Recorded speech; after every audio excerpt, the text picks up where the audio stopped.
Welcome to Casting Friendship Podcast, a Dungeons and Dragons and Feelings podcast. I'm Kara, And I'm Melanie. and together we are KaraMel. And today we are talking about romance and D&D.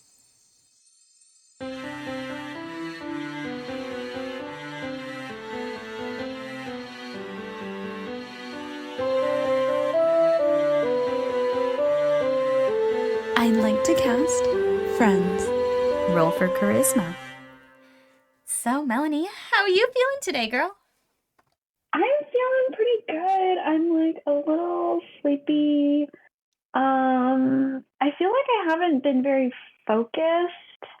So I'm trying to figure out ways to focus myself. Like I've been practicing like turning off my phone and like turning off my computer. And I think I'm trying to find idleness, I suppose. I'm trying to find boredom to try to tap into focus because I feel like I'm very overstimulated, maybe. And I think I'm just realizing that I'm not able to focus as much as I would like to and concentrate on just some things like just like personal projects that I'm working on. Yeah, So. I get like that sometimes too. I'm glad I'm not the only one. Like sometimes my husband will make fun of me because one minute he'll come in, like especially if I have downtime and I can be doing something I enjoy, he'll come in and I'll be playing a video game. And then 2 minutes later, he'll come in and I'll be like starting to draw. And then 3 minutes later, he comes in and I'm reading a book. But I'm like, none of this is satisfying the itch I have inside. Like I'm not getting the serotonin I want. Yeah. I feel like a lot of my life I have like so many different kinds of hobbies. So I think what I'm trying to do now is just focus on just one or two things that I really want to get done. And I think I'm just realizing that yeah, like you said, like it's not scratching, not every hobby is really scratching the itch for me. And I have to really think about why why I'm engaging in that, why I want to do it. And yeah, I'm slimming down and trying to focus on the things that really matter to me. And it's been hard because I think sometimes you feel like there are certain things you do that you think are productive, but really it's just another way of procrastinating. I don't know if you've experienced Like that. wasting time. Yeah. Yeah. You realize you're Yeah. actually just killing time. And so it's not doing for you what you wanted to do. And you said you're trying to like, I think you said you're like trying to embrace boredom or trying to like Yeah, sit in yeah. boredom. Are you doing that as like Mhm. sort of like a cleanse? Like I have to come back to neutral before I can like get the things I want out of my activities? Is that what you're trying to do? Not really. I think it's just to focus on the things that I'm trying to do is so I Mm. don't feel antsy or just that urge to like check my phone. And I try to increase and decrease friction for certain activities. Like for example, like I said, so one way to like increase friction to my computer or my phone is by completely turning it off, right? Or just leaving it in another room. Like decreasing friction is like if there's something I want to do, maybe I'll like set up that station and I'll just have it ready to go. So it's like decreasing friction. So I'm playing around with Mm. that. So yeah, I'm that's how I'm trying to set up my life. I think my whole life is just trying to outsmart the person that just wants to be really lazy and like get distracted and like do like way too many hobbies. You have this like great dichotomy of like calling yourself lazy or like trying to outsmart like the lazy part of you. Like you're almost like this Yeah, two, you yeah. like are so recognizing your two-sided coin of one side of you is lazy and the other side is like so energetic that you're actively trying to outsmart the laziness. Like that in itself is being so active. Yeah, That's I so feel like it's such an yeah, interesting there's way your like brain a works. perfect balance. Yeah, every I feel like every good thing has like a perfect balance. Like Yeah. you don't want to be like too productive where it's like disgusting and Yeah. like a Miserable. sickness almost, like Yeah. ooh. Yeah. But you want to be just completely unproductive. Yeah. Yeah. So I think everything has kind of like a spectrum, and you kind of want to hit like the sweet spot. I think Aristotle, like he um he had like a theory that like every virtue is like flanked by like two vices, and that's exactly the same idea. It's like you're trying to find like the sweet spot of like where you're trying to go. Yeah. Wow. Your brain always blows me away. I don't ever think that deeply about myself or my boredom. That's a good practice. I have fun How news. are you feeling? Yeah, I want to hear your news, because you said there was something you wanted to tell me, and now I'm just so curious. I'm excited to tell everybody. Okay. It's not that big a deal for anybody but me, but my brother texted me a little while ago and asked me to officiate his wedding with his fiance. Oh my gosh! Wait, did you know he was engaged? I didn't know. I did know he was engaged. He's been engaged for a couple months. A lot of news. We adore Molly. We love Molly. Shout out Molly if you're listening. You are just the bee's knees, and I'm so excited that you're gonna be my sister for real, for real. Yeah, I am so excited. It's gonna be the best. Yeah, so I got my marriage like officiant certificate thing already online. I'm so excited. No, that's so exciting. He literally asked you, "Will you marry me?" I'm gonna marry my brother.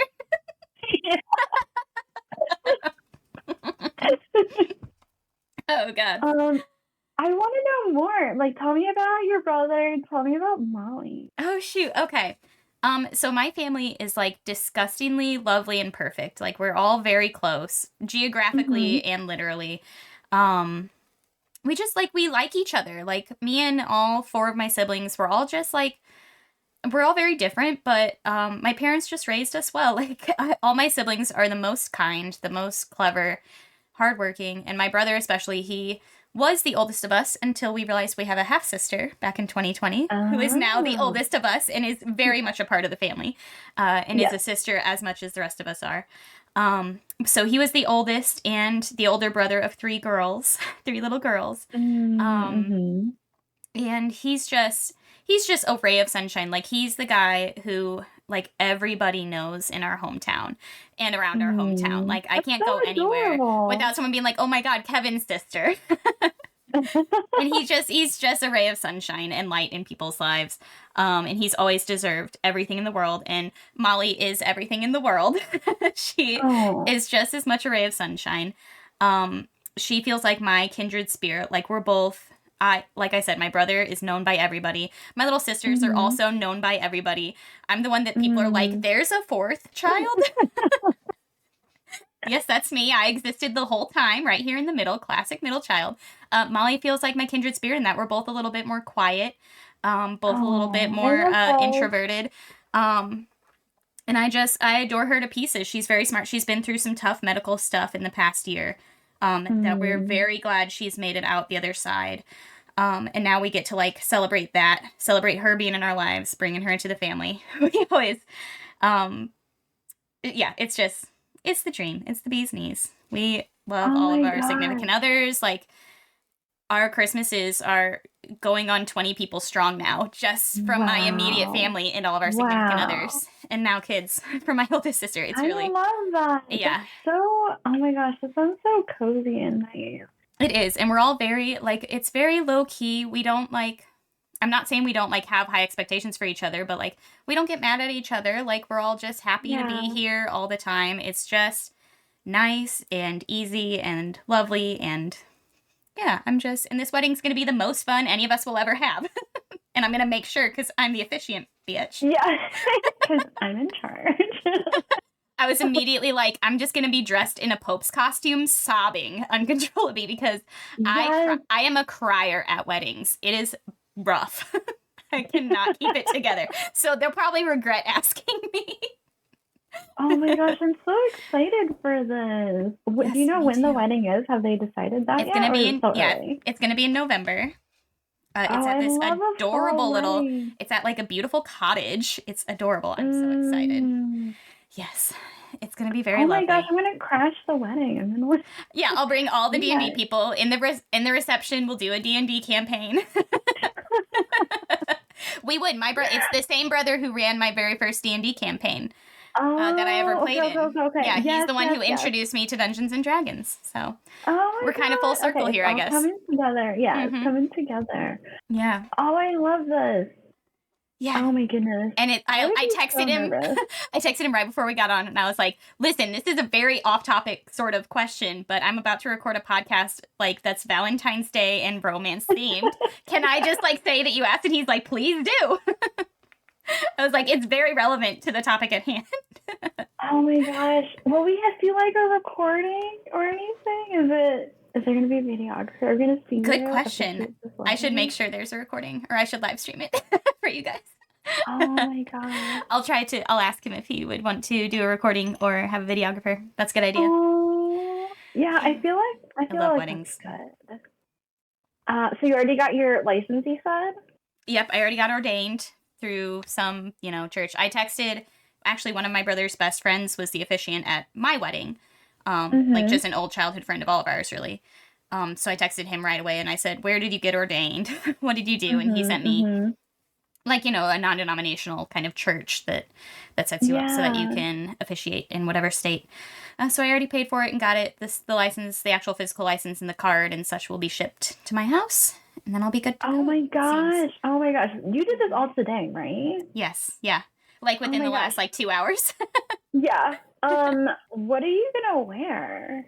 I don't know. I was like joking. I was like, I'm gonna wear like a sexy priest costume, but no. I don't know. I think it depends on what colors they do. I feel like maybe I should just wear like a black dress, like a pretty simple black dress. But and it's like a late fall, early winter wedding, so I'll probably wear a long dress for the weather. So I don't know. I haven't really thought that far ahead. Yeah, and I have a feeling they'll both write their own vows. So I can't imagine there's going to be like too much for me to actually have to like ad-lib. But I'm going to be the best wedding officiant ever. They will not regret asking me. I believe it. Do we know how many people are going to be in the wedding? Like in the wedding like in the wedding party? How many guests? Yeah. Oh, I have no idea. I don't know. Her family are all based in the local city. I'm going to try not to dox myself or her. Which is where we're having the wedding. So I don't know. It's not like a huge venue. So I think they're keeping it pretty low key, pretty small. I would probably guess like 100 people tops. Okay. But I don't know. Maybe they'll go big. Who knows? We've got time. So I don't know a whole lot of the details yet. Yeah, I'm very excited. I'm going to have to like practice not crying. I'm going to have to like watch sad videos of puppies like getting hurt just to practice holding back tears. Yeah, so I'm feeling pretty good today. Dude, that's awesome. Very kind of him to ask. That's like the perfect thing to share for this episode. Yes, I thought so too. That's why I couldn't tell you before we got on. So yeah, anyway, that's my whole thing. Let's talk about Dungeons and Dragons and romance. Yes, Dungeons and Dragons and romance. Okay, so I have a starter question for us. Okay.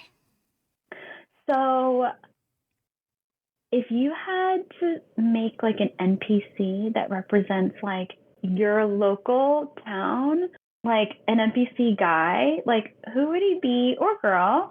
And like what would their pickup line be?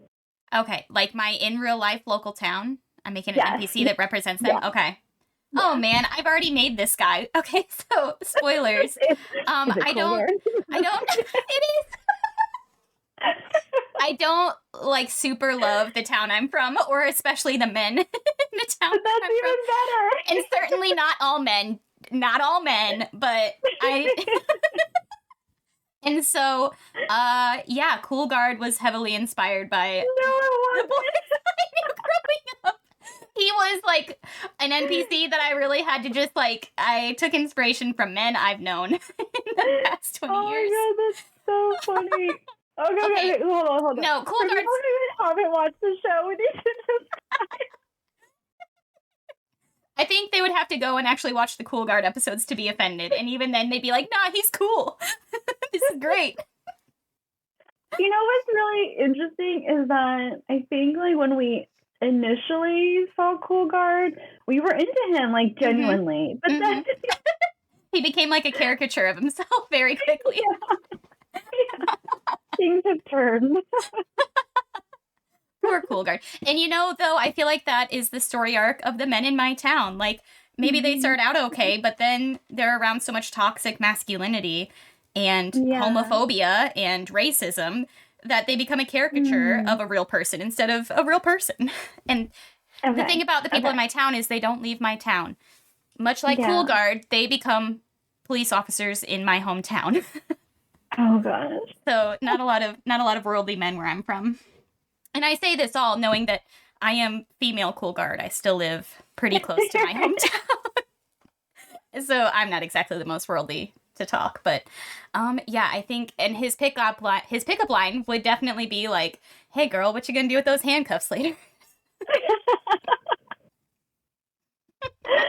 Oh my gosh, I love it. Okay, I have to ask. Okay, so let's hear your version. What is your romanceable NPC? I feel like my guy is really, really different because I think when I'm thinking about like guys around town, I'm envisioning. So I work in downtown DC, like the heart of DC, right? Mm-hmm. So, I feel like my guy's really different from Cool Guard because most of the people who are in DC, they're transplants, right? Yeah. They moved here because of like some sort of job opportunity, right? Yeah. If you're like a DC native, that's like a huge flex. But nine times out of 10, if you see a guy around town, they're from anywhere. Yeah, exactly. But they all some similar characteristics. So like you're like downtown DC, it's 5:30, happy hour. I mean, everybody is in like a suit, like a navy or like a charcoal suit. Everybody has like a really clean cut haircut. Nobody has long hair, right? Definitely not bobby length and not even dame's length. Everybody just has like really classic men's haircuts. Like hyper professional. No tattoos. Yeah, everybody looks very business. Yeah, poster boy politician, yeah. Yeah, exactly. I've noticed that the way that they pick girls up is just some sort of reference either to like their resume or their just like investment portfolio. And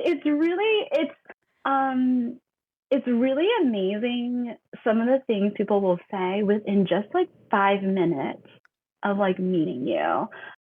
Like one time I was like having drinks like with my friend and some guy comes up and he mentions not once but twice about his house on Pennsylvania Avenue. Oh my God. I roll my eyes and they're going to get stuck there. And it's like, I literally just met you.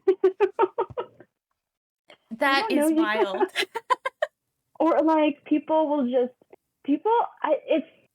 it's really not delicate at all. Like people will straight up just within minutes of meeting you, they'll make a reference to like even their like pay grade. So that's like a reference to like a federal like pay scale. They'll be like, that's just what it's like when you're like a grade 15. And I'm like, really? You like literally? It's so heavy-handed. I'm like, that's not subtle at all, and it's very strange. Goodness. Our version of that is like Midwestern alcoholic culture. It's the same thing. It's within 5 minutes they're telling you a story about that time that they drank like 84 beers and then like ended up in the hospital or crashed their buddy's car or like some insane story that they should have died by all medical accounts. But that's like a normal Saturday for them at the ripe old age of 35. As if they've just discovered the fun of drinking as a teenager. Like and I'm rolling my eyes in the back of my head. I'm like, this is neither fun nor cool nor the kind of life I want to be a part of. Yeah. You're not offering what you think you're offering. But there's this like crazy alcoholic party culture around where I'm from.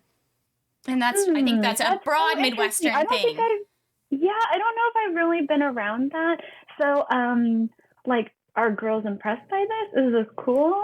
Like, what's the read? So it's cool to have like a lot of friends, enough friends to like fill up your garage when you have like a big a big right? Party. Yeah. So like, okay. and it is like the kind of town.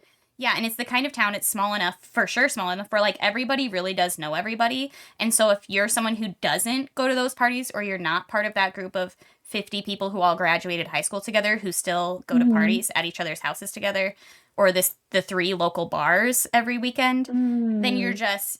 you just don't have access to, I guess, the women. And the women who are part of that group, they're who you date. The women Oh. are all people who have dated in the same group of male friends. Because you guys have known each other for so They've all known each other long, for so long, right? and You they're grew up not, together. Yeah. yeah, and only some people ever leave town and transplant somewhere else. Wow. And so, yeah, I know, like, a handful of couples, like, peripherally. I don't actually, like, do much in my hometown. I hop over to, I have Mhm. many more friends in St. Louis than I do. I don't think I have any real friends in my hometown except my in-laws. But, yeah, they stay in town. They date each other's ex-girlfriends and ex-boyfriends, or they marry they Mhm. do Yeah. marry those people, and they have kids young, and those kids go through school together and date each other, and it's this whole generational thing, and it's all really, like, alcoholic. Like, it's all based around Hmm. beer, like, so much beer and drinking culture, to excess. Like, binge drinking disorder is rampant, I think. Hmm. And undiagnosed, Okay. because it's the Okay. norm. It's very weird not to drink here when you go anywhere. I think I kind of get it. It's like what's cool is your social influence Mm-hmm. in this like group of people. Yeah. And it's very much a have or have That's not. interesting. Yeah. You really can't, like, transplant into it later. Um, it's very strange, very uncomfortable. Not something and that's part of why I am the sibling that nobody knows exists. Hmm. My Yeah. sibling, Yeah. we were all in the marching band in high school. So by no means cool or sports. And we have a pretty big sports and football culture. Not as big as some places, but yeah, it's very much what you see on TV about, like, the American Midwest and Yes, American I was South. gonna say, like, oh my gosh, that's what it sounds like in those like Hallmark Christmas movies Yeah. when you go to like a small town and like everyone knows each other. I'm like, oh my god, that's so adorable. That is where But I'm from. now that you're describing it, it's like it's not as cute as I think. Yeah, it's not cute, like, seeing, like, 50-something-year-old men who get, like, seriously physically hurt because they get so drunk and belligerent so often. It's like, stops being cute very Okay, quickly. okay, yeah. So it's really cool to be able to drink a lot of Yeah. alcohol. Like that's very Yes, that's a big part of, manly to do. exactly. Okay. That is, like, a big tenet of masculinity here, is, like, how much you can hold your beer, how much you can hold your liquor. And no one can Does that actually apply hold to that much women liquor. too? Not as much, but yes, there is a big drinking culture with the women in this town. It's not even like a wine culture. It's a little bit more. Hmm. It's less beer focused. But it is, like, you're a cool wife if you go drinking with your husband and go to the bars with your husband. Because you're like one of the guys. Is that Yes, what it is? yes, very much I'm that. a cool girl. I'm a cool girl. Yeah, it's very that. You're very cool if, like, you're on the softball league with your husband, like, you're willing to do sports and get dirty. There's a big, like, soccer mom or, like, baseball mom or football mom thing with the women here. Oh my gosh. Now I just need to know, like, but what's like the look? What's like the fashion look for women? Like, if I wanted to come to your town and like fit in, what am I wearing? Okay. High school hoodie, high school mascot hoodie, or, Okay. like, Oh no, I'm already left out. I know I don't have any of my high school gear anymore. See, I am too. I never look right. They're gonna know. It's hyper casual, and with sometimes with, like, branded, like, just if you're wealthier, you wear branded, like, Nike, like, workout gear. It's kind of like athleisure, but typically it's like a hoodie and jeans and sneakers. Okay. Like, very casual. Okay. And you do not really dress up for anything around here. Dressing up here is, like, a nicer pair of jeans and a blouse. Okay. Are people going to be like, ooh, what are you dressed up for? Yes. Yeah. If you have on, like, makeup and did your hair, it's like, where are you going next? Because we're just at the same bar. Oh, okay. Yeah. Okay. So you'll like stick out if you dress up. Yeah. The men wear a lot of, like, hunting camo, construction worker gear. A lot of the men are, in blue collar jobs. And if you're not, if you work in the city or you work for, like, Boeing, You just wear like yeah. you wear like a nice t-shirt, like like an Oakley t-shirt or something, like Oakley Okay, sunglasses, Oakley okay. t-shirt, or Carhartt everything. It's Okay, like very okay. specific brands, but like Southern utility brands, I think, are the thing. You know, I do have to say, I feel like there has been this sort of Midwest chic that's been taking over. Like, I feel like it's even almost reached me. Like, I feel like workwear is kind of cool. I'm like, yeah, camo is cool. Yeah. Even if you have no idea. I say No all of these reason. things. I am burning myself when I say all of these things because I legitimately married a man who went to my high school from my Yes, hometown. We did not know each other in high school. We did not meet until after I was graduated from college even. But he is one of the families who is cool. Everybody knows. Parents are out of the bars with all the friends. They are part of the culture. And I have started to convert because I like it. his mom will buy that. me, like, my first thing was his mom started buying me sun shirts, like, because they go boating, right? Boating culture, like on a pontoon boat. So, like, the long SPF sleeve shirts, right? SPS shirts, Mhm, yeah. mhm, And so she bought me a couple of those because they have a boat, so we go out boating every summer on the lake. And I mhm. am ginger as heck, so I burn. Right, So yeah. she started buying me those as like a utility garment and like, Yeah. akin to something useful. But like things that are more expensive than I would have bought for myself before, and things that are Right, like right. branded, like specifically. Yeah. She buys the actual brand, not like the Walmart version, which is what I would buy. Mhm, mhm. And Yeah, yeah. now those are like what I wear all summer long, and I love them. And I have like 10 pairs that I bought for myself, all the ones she's given me. And then in the winter, yeah, Yes. I'm wearing a Carhartt coat. I'm wearing like the Okay. work gear, like you said, because it is useful and it can be cute. It can be if you're Yeah. cute. Yeah. So I have started to convert, especially just having a husband who's a hunter. But it's nice because he's also pretty autistic, so he doesn't really like understand the culture. He just likes the utility of it. No, I like it. I like that. That makes it genuine. It's authentic. His love for it is real. It's not a poser. Yes, yes.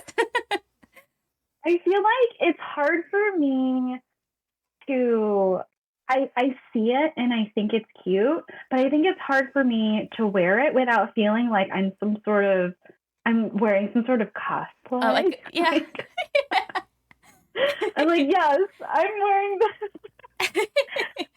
I'd recommend this start camo small. sweatshirt. Start with like a really great pair of like real leather boots, or like, and I don't mean like cowboy boots, I mean like work boots, like no slip sole work boots. I have some Okay, for riding my okay. motorcycle, Okay. Okay, yes, yes, I understand. and Okay. they're like women's work boots that I use on my motorcycle, but now I wear them for everything because they really are just great shoes, and I can work them into my style that I already have, which is a little bit more feminine. Definitely not like typically workwear. I also feel like I'm wearing a costume when I dress in the uniform. Yeah. Yeah. Yeah, wow. That was way off topic, but No, what a it's good very starter interesting. question. Thank you. Thank you. Yeah, I loved hearing about your Our town different and like that's cultures, yeah. cool. Yeah. Yeah. Yeah, I feel like maybe like the guys, at happy hour in DC, maybe they feel like they have to Perform. announce themselves because unlike you, they just got into town, they don't know anyone and they just have to like Yeah, kind of put stand it out out somehow. there. Like, Yeah. yeah. Maybe Yeah. that's the thing. Yeah, where here, like, people know you already. Yeah. Anybody who doesn't matter. And there's also this culture of like sameness, like homogeny and fitting in and not standing out. It's like very garish and gaudy to like stand out, or like it would be crazy for someone to walk around the bar here and mention their tax bracket or their pay their pay range. That would be wild. People would hate them because they would be bragging, they would just be standing out, and that's not like, that's so embarrassing here. People get like really flushed when they're the center of attention, or when they don't fit I in, when they're not see. dressed the same Yeah. as it. Like all the men wear the same clothes, all the women wear the same clothes and have the same look generally. It's kind of scary sometimes. I'll be in a bar and I'll be like, there's 8 different men in here who I cannot tell apart at all. And even if I speak to them, I'm like, I don't know who I just talked to, and I've met this person 12 times. So Yeah, I mean, I kind of feel the same way. I think it is embarrassing to just lead with your resume, I think that's very unattractive. It is. I'm like, I would hate that. I'd rather hear about the guy who crashed his car last weekend because he was drunk. Yeah, exactly.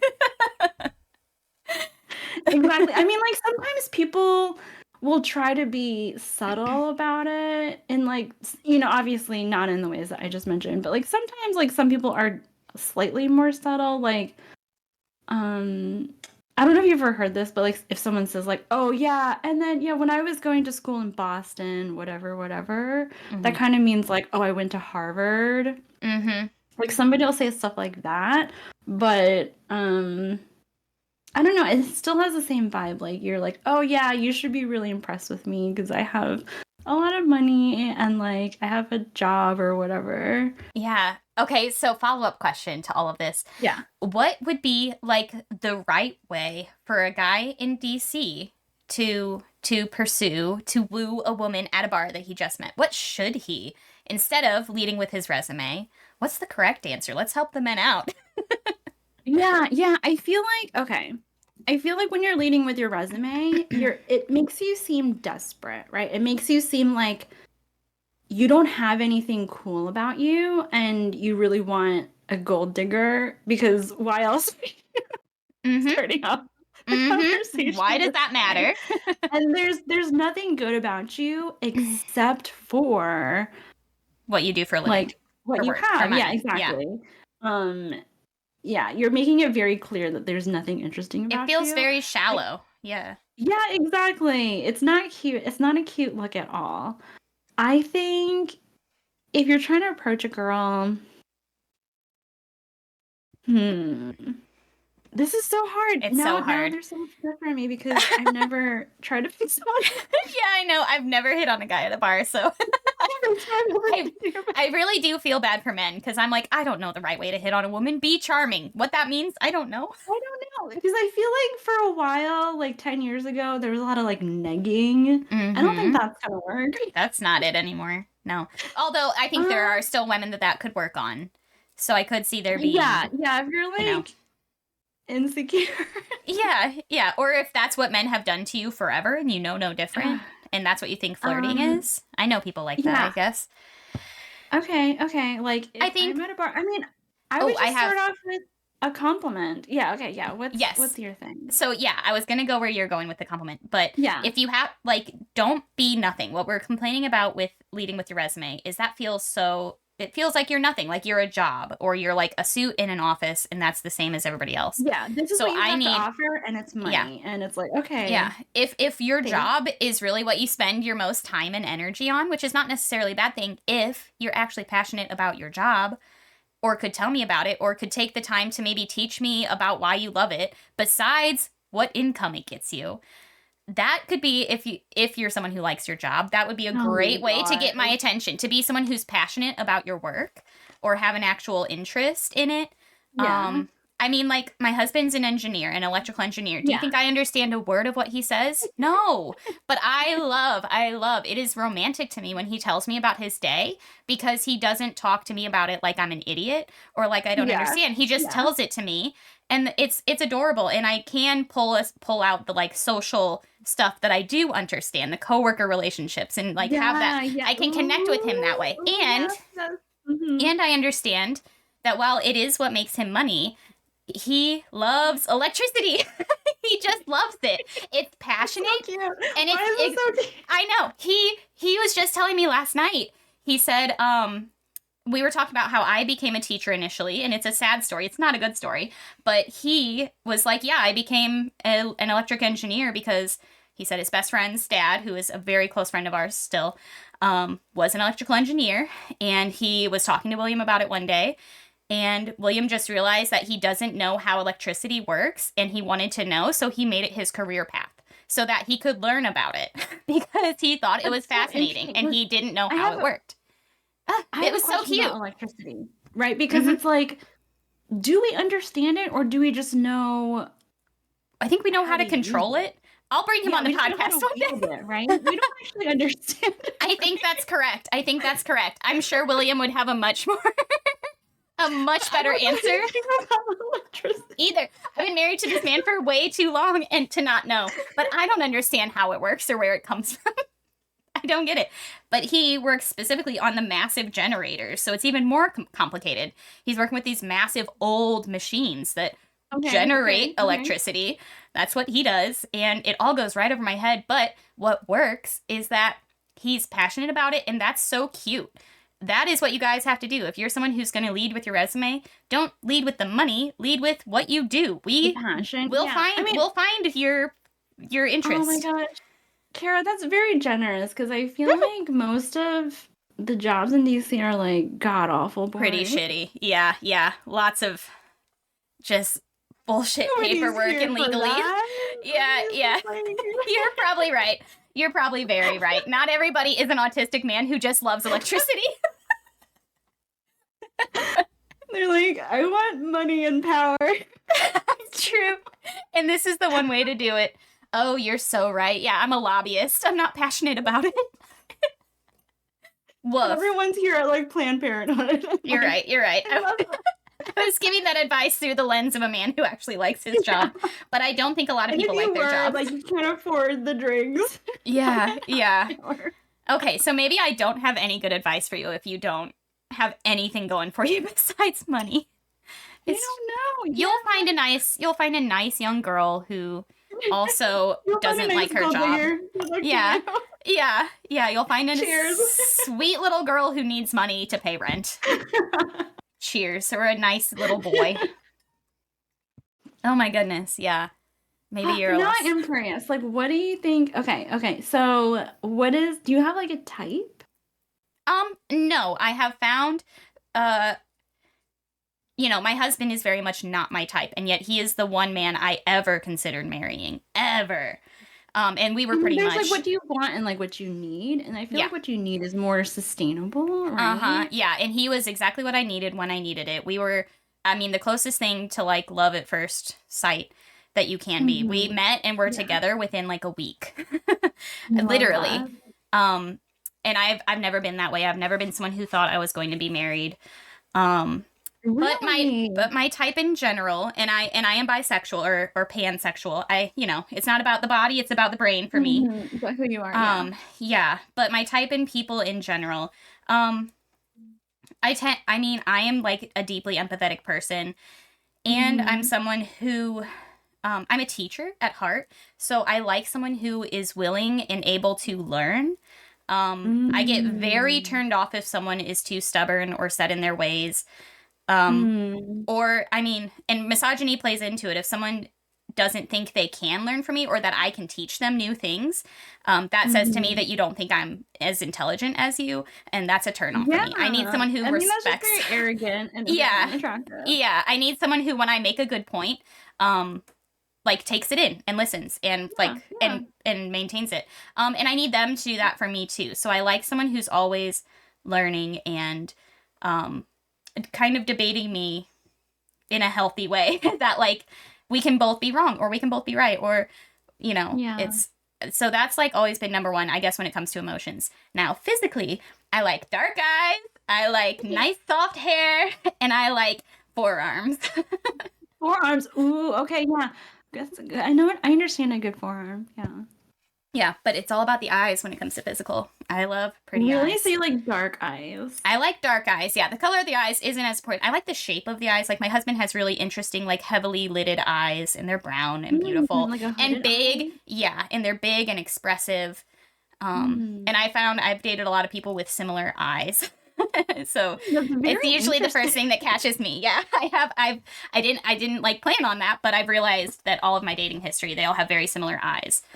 And that's usually the first thing I'm like, oh, that person's attractive. How about you? What's your type? Do you have a type? I feel like, okay, I feel like I'm also very empathetic. I feel like I can see the beauty of other people very, very easily. I do think that my gifts is I can see like what's special about other people and what's beautiful about them. I think when it comes to like a relationship, I'm kind of like someone who's making a Dungeons and Dragons team, and this is not like I'm not trying to shoehorn a reference to Dungeons and Dragons in here. I promise this is real, and this is like how I think about like the person that I want in my life, right? So like I think of myself as someone who is more emotional, and I feel like I have more like soft skills, right? And so I think the person that I'm usually attracted to, or like that I want in a relationship, is someone to like round that out. So it's like the opposite, right? Because I feel like that makes the strongest team. So someone who's like very logical, someone who like I think of myself as like a very diplomatic person. I don't exactly avoid confrontation, but I approach confrontation You'd in rather a very compromise. indirect way. Like I'll address something that needs to be addressed, but I'm not like a direct person. So I like people who are very direct. Yeah, I think I also notice, I think I like people who have like very like analytical and like logical abilities. I think that's attractive. Yeah. I think you're very much describing me and my husband. We have this running joke that we tell people that like engineers should always marry teachers or nurses. And that's what happened with us. And we're like, okay, let's check the pattern. And he works with so many engineers who are married to teachers or nurses. Really? People who are famously soft skills, empathetic, in people-based careers, people who are able to compromise and to be soft and understanding and empathetic. And engineers need that, just like I need someone to keep me on a path that makes logical sense and talk me through things to the point where I'm not over emotional in issues, or help me see the logic and get myself to a place of logic as opposed to a place of reactivity and emotion. We do that for each other really well. And I'm like, so I think engineers and teachers are just a match made in heaven. It works. And it sounds like that's what you were just describing. You're a teacher personality and he's an engineer personality. Yeah, exactly. Like I think I always joke about how like bad I am at math or something, which is true. Me too. But I will say I feel like I store that kind of thinking, like any like STEM thinking, in my husband. Yes. Like, now I've like completely turned off that part of my brain. And I've delegated every Oh my God, I'm so glad I'm not alone. I am an incredibly angry feminist who lets her husband hold her wallet because I don't want to deal with the money. We joined bank accounts so early because I was like, please pay the bills for me. My brain doesn't work that way. And like you just said, I store all of that work in him. If something needs fixed, he'll figure it out. If I need to solve a problem, I know who to ask. It doesn't have to be me. I will help him learn to make friends, which is something that we've actually talked about so many times because he wanted to be better at making friends like I am. And I do that for him. So he stores that in me and I store numbers in his brain. It works out. Yeah, I think that's a good pairing. And like I think the way that you like describe your interactions like with your husband, like him teaching you stuff, like I think that's really funny. That reminds me of like me and my husband too. Yeah. So, boys in Washington, D.C., if you're listening to this and you're someone who uses what road you live on or your tax bracket as a pickup line, maybe just start bragging about how good you are at paying bills. Because there's a teacher out there who doesn't want to think about it. Talk about, well, I feel like that's still talking about your investment portfolio. It really is. Talk about how you're very responsible and how you're going to help straighten out your finances. Yes. It's a very important skill.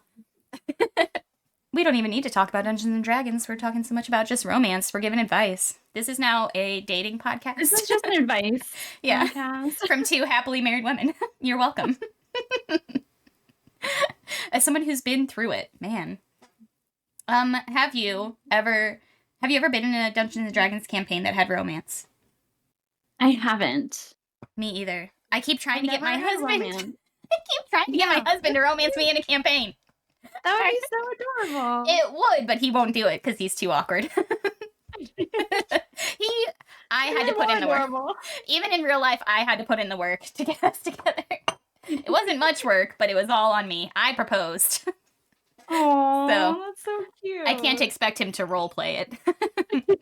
But boy, do I want it. I love watching romance in Dungeons & Dragons. I love romance in general. Me I just think too. I'm such a sucker for romance. Yeah, That's all it just I want. levels things up for me. It levels up the stakes. It levels up how much I love the characters.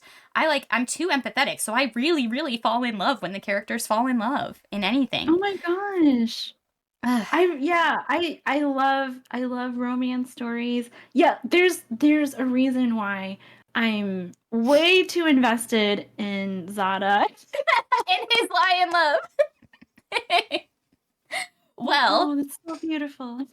that certainly will not be the only romance in Dion that we know of, so just you Is wait. that true? Is there more love happening? Can you tell me? Can you say who it is? For the people, I was nodding. I'm sorry, I forgot we're podcasting. Oh yeah, okay, yeah.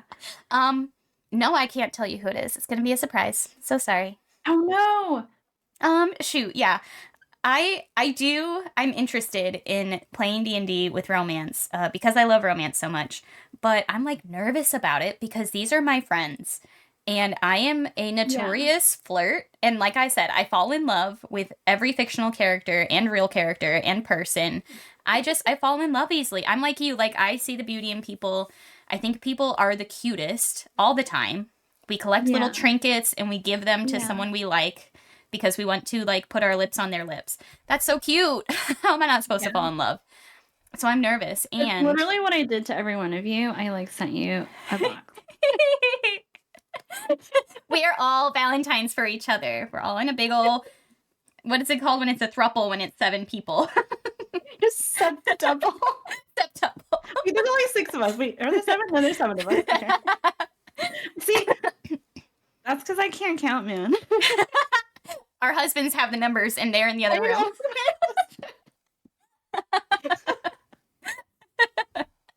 We just have the love. And you can't quantify love. It's endless and boundless. Yeah, I want badly to do D&D with romance, but I don't want to mess it up. And I feel like I'm like someone who's very, like, boundary aware, boundary conscious, so I don't want to, like... I don't want to, like, force anybody into anything that's uncomfortable. Like, even in the last episode where we did Ados's cold open and, like, he was, like, with a courtesan and I had to, like... that was hot. I love that. It was hot, right? Oh. But, like, I can do steamy because it feels, like, funny in the moment. Like, it's almost like I'm being, like, a little over dramatic about it when it's steamy and sexy. Like, Cool Guard, like, flirting with you. Yeah. There's something very different.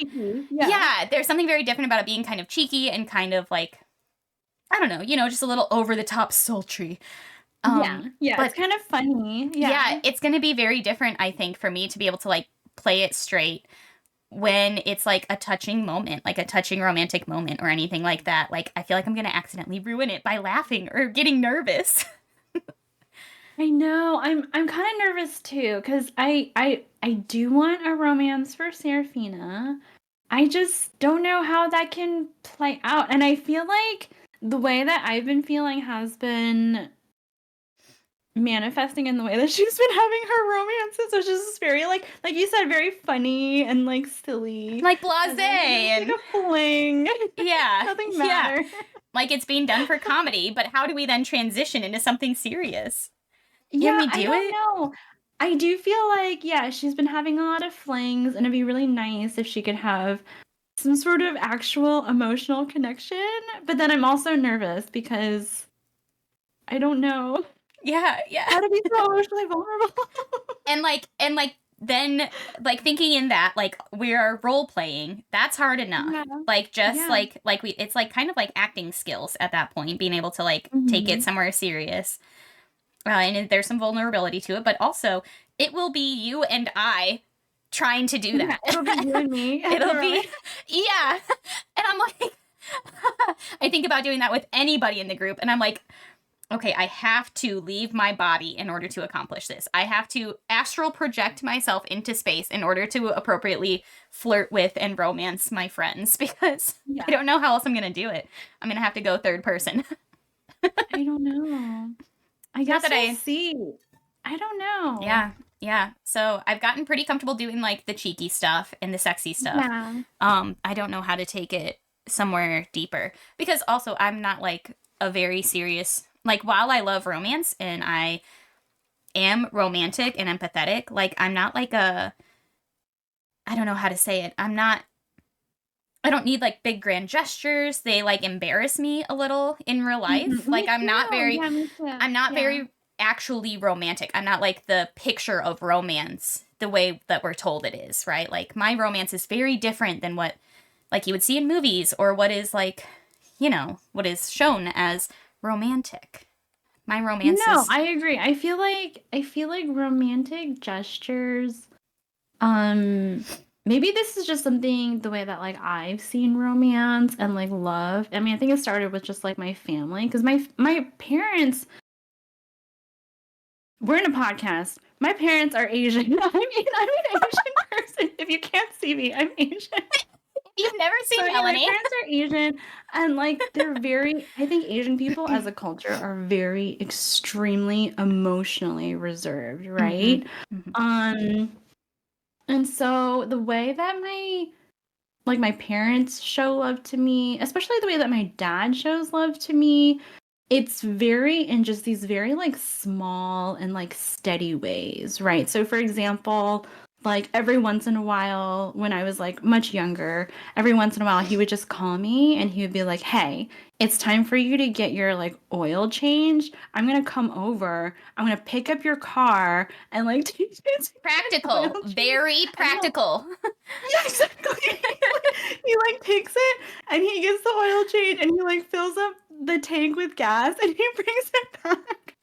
He's like, "Okay, bye," and then he just leaves. And that to me, like, that's love. And that's all I need. That's what I like. I can relate hard. I know that's your dad, but like, if that's how you were raised, that love is, yeah. Then heck yeah, it's gonna feel different when you're an adult. It's not gonna be flowers and big professions and pretty words. That's just not what I want. I would blush so hard and be like, please stop. This is the most cringy thing. Never say that again. Yeah.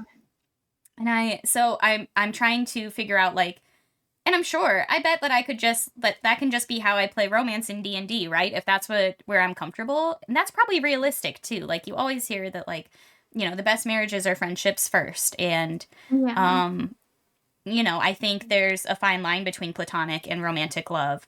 And often when in a marriage, those become very much the same thing. So maybe that's what I do as a DM. Like maybe I play it really realistically as opposed to trying to do this like cringy movie theater romance. Yeah, because it does feel inauthentic and I don't know. I think even when it happens in real life, to me, it feels inauthentic. I don't know if you've ever experienced that, but it just does feel contrived. It does. Yeah. It feels like in real life. It feels like they're pretending, they're playing pretend, or they're repeating something they've heard, but it never feels like it's actually some revelatory thing that they felt and saw in their head and heart. So yeah, I think maybe I just need to like start to really compose what I think is romantic and bring that into the game, because that's how I handle everything else in DMing. I take what I know about that thing in real life and I extrapolate it to the game. Yeah, so just small, thoughtful gestures. Yeah, small, thoughtful gestures, like acts of practicality that show they're thinking of you or they care about you. Yeah, and maybe I think more about the love languages. Like, it's not always words of affirmation. Like you're an acts of service girl. I think I am too. Yeah. Quality time. Just what little ways I can make something romantic coded. But then I'm afraid I'll blur it too much into just, you know, every NPC. Because that's something else. I'm like, thus far, every NPC could be convinced to run away with you guys. And that's probably because... You just have a horde. It's probably because I find you all so compelling and charming. I would run away with you all. So I'm like, any given Joe Schmo is going to see this group of absolute superheroes walk in, all beautiful, all fresh as a daisy coming out of the dungeon after just killing like 8 trolls. And they're going to be like, yeah, I'm going to follow you to the ends of the earth. So I feel like I have to start making some NPCs be like, nah, I'm not into this. Serafina has to get rejected someday. Yeah, I feel like one thing that's hard for me to calibrate is when I'm hitting on someone and when I'm not hitting on someone. That line is so There's blurry. no rhyme or reason. Sometimes I'm afraid that I force you to hit on someone. And that's something I don't want to do to anybody. I'm like, okay, I think Melanie is usually game. Like, if I say they're flirting with her, she'll flirt back.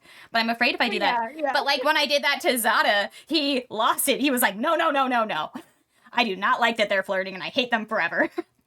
So I have to tread lightly with some people. Yeah. Yeah, now she's with you all forever. And she will always call you a cat.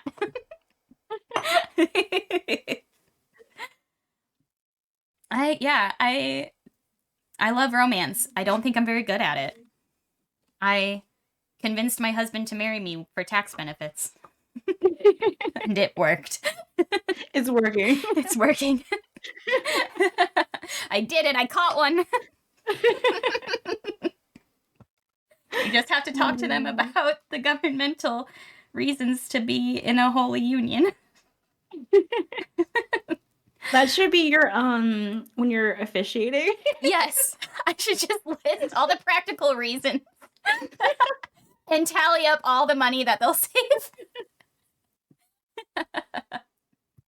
I did not change my last name when we got married, because I'm an angry feminist.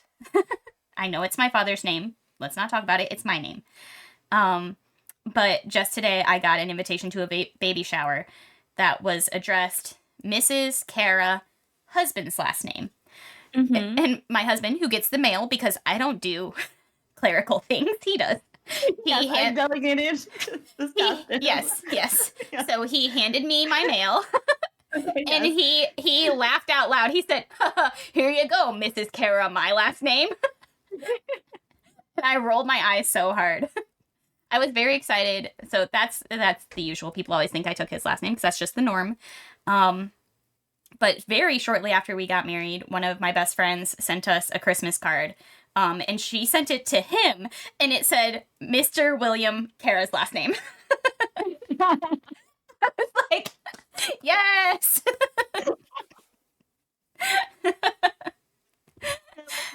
Yeah. I like that energy. I do too. It felt like so aggressive, and that's what I'm here for. He loved it too. We kept the envelope. And so yeah, what are your thoughts about changing your last name? So you prefer, do you think it's, yeah. If I'm being honest, I just didn't want to go through the process. I could not carry the weight. I kind of like how his last name sounds a little bit better than my last name. I'm not like particularly attached to my last name, except for the fact that it's the same number of letters as my first name, which just feels, I don't know, like balance. It feels like, yeah, it feels balanced. Yeah. Like 2 short, strong names starting and ending with K when they're together. Yes, so I like those things like about it. Bookends. Yes. 2 K bookends. So like, I'm not like overly attached to my name. It's also not really a feminist thing. It is a little, because I don't think women should always have to be the ones to change their name, but we don't have to. But you know, it's the norm.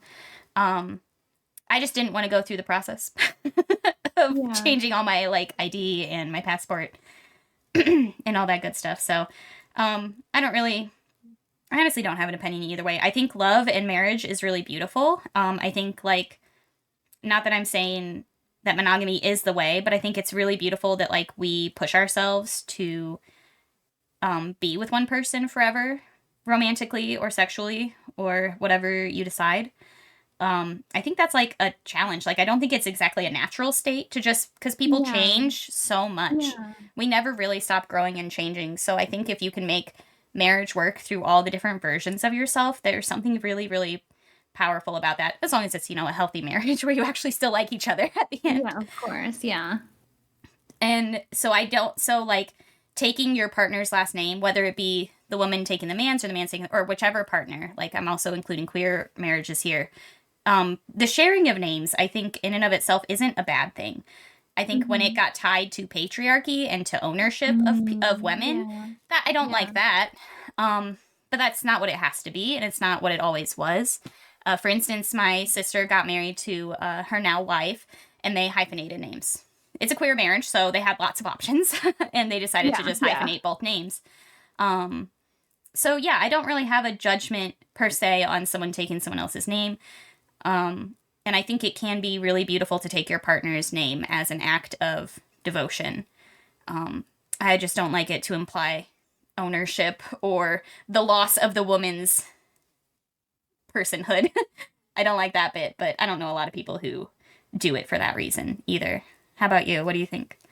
I also personally did not change my name, not for any feminist reasons, but also just because I was lazy and oh my god, we are twin flames. I just didn't want to go to the courthouse. So much paperwork. I thought it wasn't worth it. Yeah, I hate going to the DMV. I don't want to leave my house. I will say that I do like my husband's last name for several reasons.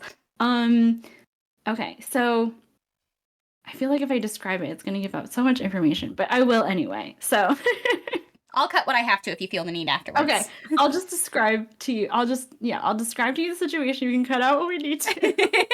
But essentially, yeah, I like his last name for several reasons. One is that it's very generic. Okay. Mm-hmm. I have a thing where I really like to be anonymous. You sure do. Like my privacy. Yeah. So my last name is more unique than his, and I really like how generic. You would like to be 1 in a million, not 1 in 5. Yeah, exactly.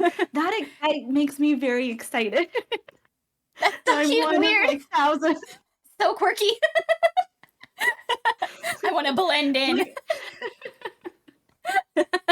Yeah, that excites me a lot. Another reason, which is very, very strange and just like specific, is that, okay, so I need to tell you something about myself. Again, I'm Asian. And I know this is a podcast, but I will describe the situation. Okay. So I have a face. I have come to discover that I have a face that looks very Korean.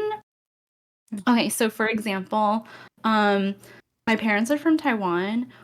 I speak Mandarin. So when you go to Taiwan, they speak Taiwanese and Mandarin. So I speak Mandarin. When I go to Taiwan and I speak Mandarin to them, I have like a little bit of an accent. People tell me how good my Mandarin is. My Mandarin is complimented all the time, not because I'm American, but because they think that you're Korean? I'm a Korean person who has learned Mandarin. And they're very excited. There's something really cute. There's something really cute and really condescending about it all at once. And here's the thing. It took me a long time to realize what was happening. because you know, this has been happening since I was like a child. Yeah. Oh no. And so at first I thought they knew I was American somehow. I got into like the weirdest situations before I realized what was happening. Because, you know, like it's hard to judge your own face, right? I can't look at my own face and think, oh yeah, that girl looks great. This is the only face I know. Your face blind, yeah. Yeah, this is my face. But I can tell by the way that other people react to me that I look very Korean. Okay, so my husband has a very generic Korean last name, and I think there's something so funny about me having a Korean last name. I was wondering where this was gonna go. Oh my god. You should have changed your name. That is very funny. You would really be coming full circle. And then to go home and to have people assume you're Korean and you be able to say, no, I'm Taiwanese. Yeah, exactly. Just trying to tell people I'm not Korean, but like clearly my name is what? it's like very confusing to everyone. Oh my god. That's a bit that you can't make up. So to me, there's so many benefits to changing my name. Do you regret not? Do you want to go do it now? I don't know. I still haven't decided. I still think that's so funny. It's so funny. Maybe you should hyphenate. I kind of want to do it still. I think you should, knowing all of that. That's hysterical. Oh, God. Oh my gosh. Yeah. Yeah, okay. So yeah, like I said, we all have different reasons for changing our last name. Some are weirder than Just to be a troll.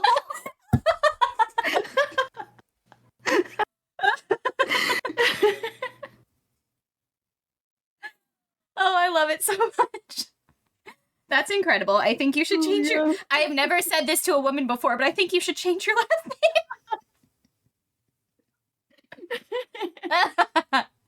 But then I would want you to be less anonymous so that you could spread the bit far and wide. Oh, man. That's incredible. Oh my god. For a while, I toyed with, and I think it was too soon into Nights of D20, I toyed with the idea of making Dion a matriarchy altogether. Like, just reversing the trope completely, leaning into the absurdity of it. It's been done before. That's not, like, a groundbreaking idea to do a matriarchal society as a way of commenting. And I was like, it's a little contrived, and I didn't want to get that political, I think, with the first Nights of D20 campaign.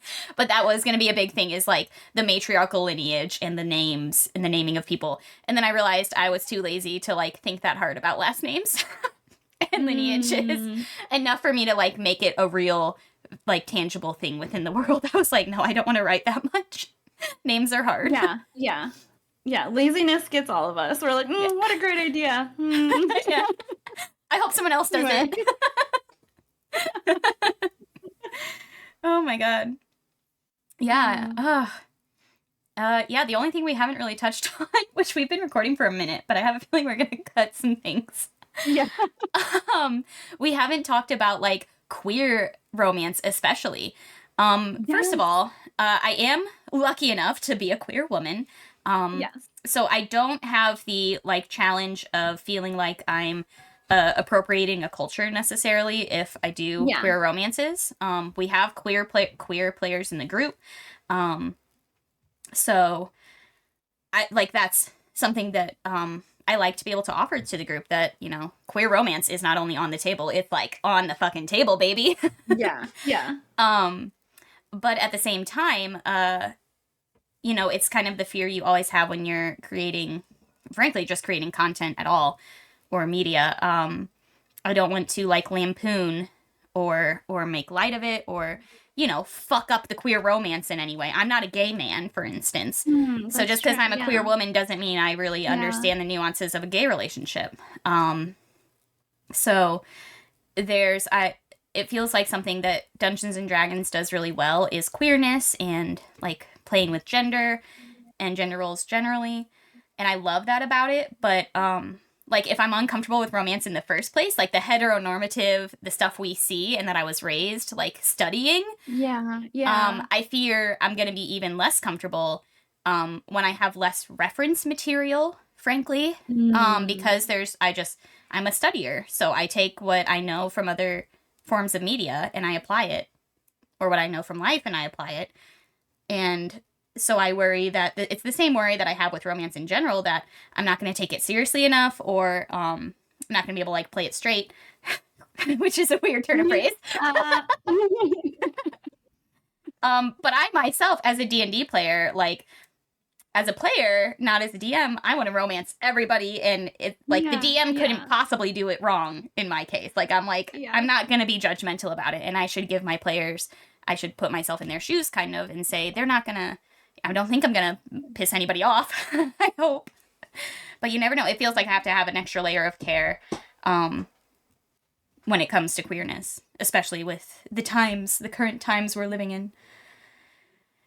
I see what you mean. I do feel like everybody at the table is very comfortable with queerness. With it. So I don't know if there's any reason for apprehension. Yeah, and everybody has been like transparently sharing with me like if they want romance at all and what they would like that to look like. So it's not like I have to wing it necessarily. Yeah. Except for Serafina. I don't know what I'm gonna throw at you. That'll make her actually fall in love. She's down with anything. I feel like she's flirty with everyone. I'm starting to think maybe she should get rejected. And she should just love that person for rejecting her. Like, not negging, but for someone to be like, I'm not falling for your bullshit.